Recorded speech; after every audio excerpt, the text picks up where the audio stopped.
I wanted to be a celebrity, a Kira or a Penelope. I was 11 or 47. Okay, it was yesterday. I wanted you to wallow in me, waddle and all.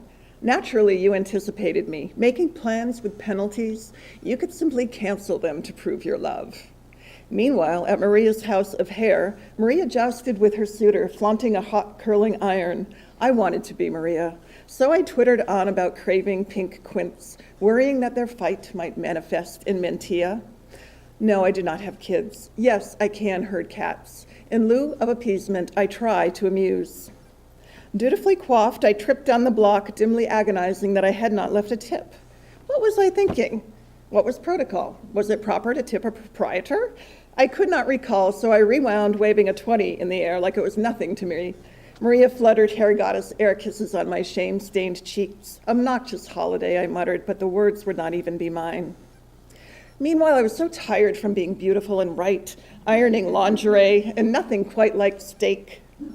Instead, I buy you a keg. At love's last gasp, nothing is often the best thing to say, and nothing says I love you quite like beer. Naturally, I neglect to mention that the clerk had bared his tats, pronounced my haircut striking, the same cut you ignore. So I lace myself in red and heels like your whore, top it off with your black leather jacket. My jacket, you moan as I strut into the bedroom. Your jacket, I croon, folding your head between my breasts. This is a found poem using words and phrases that I lifted from a book of exercises written in the 50s by a man named Paul Fogarty. It's called Soon, If Not Today. Stand erect with abdomen well in, arms at thrust, fists closed, knuckles downward. Put into action that old bromide. Good riddance to bad rubbish. Young mothers whose muscles are a little sluggish after childbirth would do well to adopt these exercises. 1, have you some excess chins? Try this. With your hands on your hips and your thumbs touching behind, imagine you are chewing a whole bunch of celery or maybe a pineapple. Just toss that chin up and down as fast as you can. Simulate chewing every day at a rapid pace, 2 minutes at a time. 2, if you have thighs like the trunks of hemlocks, your swimsuit will conceal that sad fact like a 3-cent stamp conceals a watermelon. Here's a simple exercise that streamlines everything. And in today's swimsuit, Mama better be sure she's streamlined 8 ways from breakfast. Reach down, grab your ankles, and walk around the room in that position. Just to make it a bit tougher, try to look where you're going. This, the most ungraceful of all exercises, is a dandy one for keeping Milady's thighs minimized. 3, make the mirror like it. Here's a little workout that will put you in the class of folks who can wear slacks with grace, nicety, and éclat. If your hips and buttocks are like this, when they really should be like this, sit on the floor in a back-leaning position with fingers pointing to the rear. At the count of 1, lift the body off the floor and at the same time twist to the right and come down on the floor again with the right hip. Don't be afraid to literally slam the hips on the floor. It's really a hip massage wherein the floor is the masseuse. 4, how to walk. To strengthen the arches and make feet shapelier, walk on the outside of foot with toes pointed straight to the front. Walk as if you were going somewhere. Walk smartly.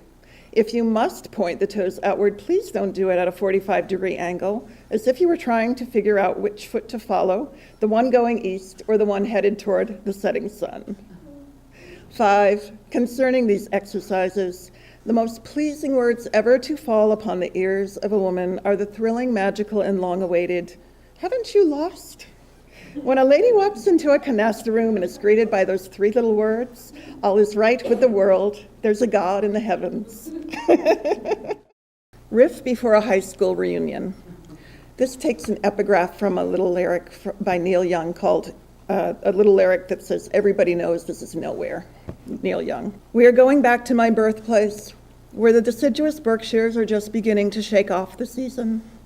I hang one arm out the window, pulse the air. It feels dilute, yet denser here. The executive inn on Daniel Shay's highway has been bought by West Indians. They relinquish their iron with suspicion, make me promise to have it back within the hour. I must press, I must look pretty, but like I didn't try.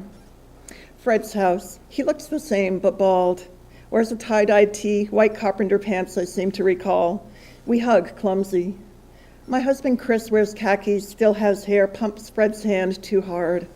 Fred's wife, Dorothy, he calls her Dot, has thrown together 3 homemade pizzas and 2 pies. We all drink too much wine. Fred asks Chris his go-to question, who are your 5 favorite bands of all time?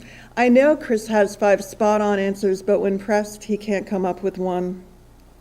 Fred says Neil Young is the enduring talent of our generation. August, and suddenly clear that Fred's house has no AC. Trapped spongy air hangs over this valley which holds so much of me, yet is no longer mine. By lightning, all the houses on the street look faint. Our skin sweats fluorescent, dark mushrooms under our eyes. My parents divorced when I was 17, and my dad moved to another community in Massachusetts, just a little west of there, near North Adams. Some of you may know MassMocha, the museum, or Williamstown. It's a little town called Claremont, and he built his own house there with his partner Denny. It's called Fresh Plot. 20 acres of evergreen thick land, a river saddle stitching the west border.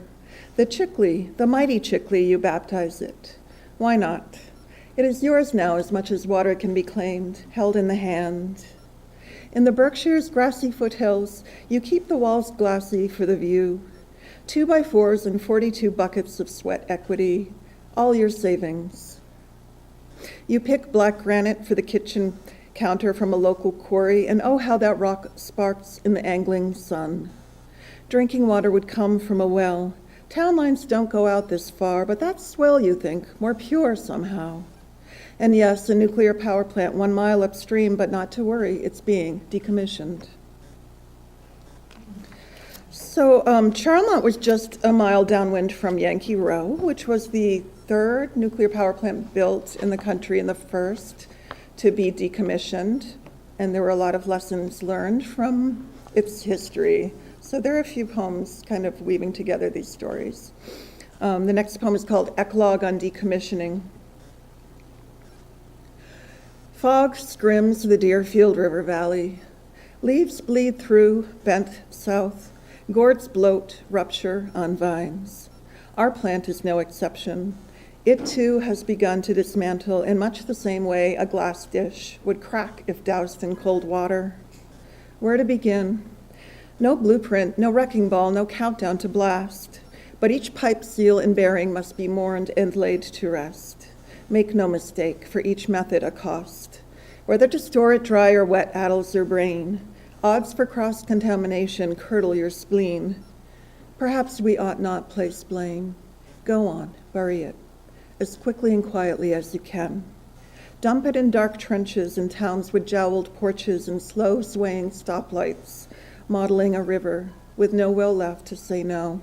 The nuclear power plant had a significant effect on the health of the community. The Massachusetts Department of Public Health did a study of the area under pressure from a local grassroots environmental group called CAN, Citizens Awareness Network, and the study found statistically significant increases in Down syndrome, breast cancer, and non-Hodgkin's lymphoma, which was the type of cancer that my father had.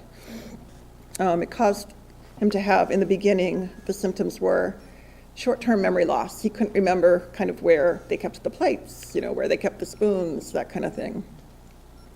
And this poem is sort of about that. It's called Mud Season. At first, you could still navigate the car to Avery's store. Ignore the occasional synapse that, like an errant green tendril, misfired, could hide the diminishing consensus of your right and left halves, the querulous logic, incessant chattering, like a beaver's teeth on a half-drowned log, or the scattering of some furred creature's claws on the roof at night. How to negotiate the rutted roads, the slurry of your mind? You insisted on coming, even as a light flurry began to blind, wanting to hear as much as see, the mighty Chickley engorged, to see as much as hear, the fat jay squawk on the hawthorn, warblers call dibs on the creeping vine, all hill towns hunker down for mud, each viable egress pocked and puddled. Spring slips in with hooded eyes, seeking sugar warmed by sun. Syrup thickens in the maypoles pitched but still undressed. Still life with Irish dirt. I want to sound you on this piano, but I brush you into still life instead. Face you out the window. Rain shakes loose like a good cry. Some light passes through. Others call it wide-eyed, but who could not recall your colors? You blend into the heather, bleed into the hawthorn, fluent as the night rain lapping at my borders. Composition, not a sail, but the wind. No guillemot, but its wings.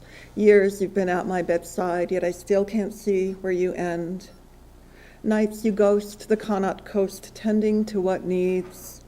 I find you in a thicket of gorse, inhaling the sweetness of earth. You look up to see your face walking towards you. Thank you very much.